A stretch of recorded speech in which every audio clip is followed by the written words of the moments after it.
Naninindigan si Atty. Salvador Panelo na walang basihan ang kaso laban kay Vice President Sara Duterte kaugnay ng naging pahayag niya patungkol kina Pangulong Bongbong Marcos, First Lady Liza Marcos at House Speaker Martin Romualdez. Ayon kay Panelo, ito rin ang pananaw ng kasalukuyang Chief Presidential Legal Counsel na si Atty. Juan Ponce Enrile. Narito ang balita ni Jane Codnita.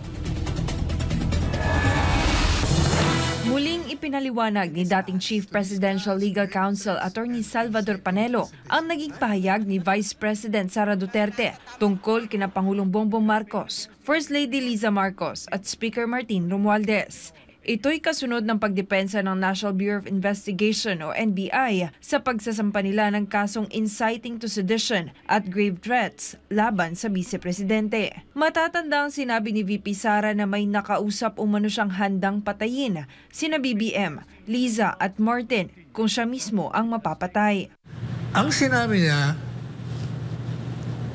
pag siya ay napatay, sinasabi niya doon sa usap niya, oh, yan, tuhugin niyo, yung tatlong yan. In other words, what she's saying, si BP Sara, nire-reveal niya yung plot against her life. And she wants the public to know, in the event that she's killed, there are only 3 suspects in her mind. So, madalit sabi, hindi ho siya nagbabanta. Dagdag pa ni Panelo, kung totoong may banta si VP Duterte, dapat ang mismong mga inakusahan niya ang nagsampa ng kaso laban sa kanya, hindi ang NBI. O yung tanong ko, sino ba nag-file ng kaso?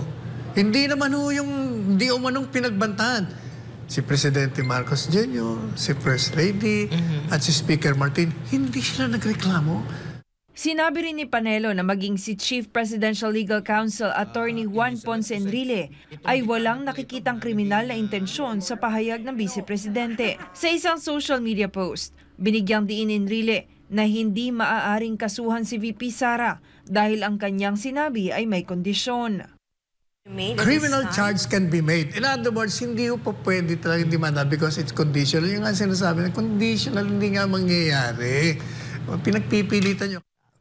Sa huli, ginit ni Panelo na posibleng nagpapalakas lamang ang NBI chief sa administrasyon o kaya'y itinutuloy ang umano'y demolition job laban kay VP Sara dahil mulat sa pool, target siyang pabagsakin para sa 2028 presidential elections. Ito si Jane Codnita, inyong citizen correspondent nag-uulat para sa Diyos at sa Pilipinas nating mahal.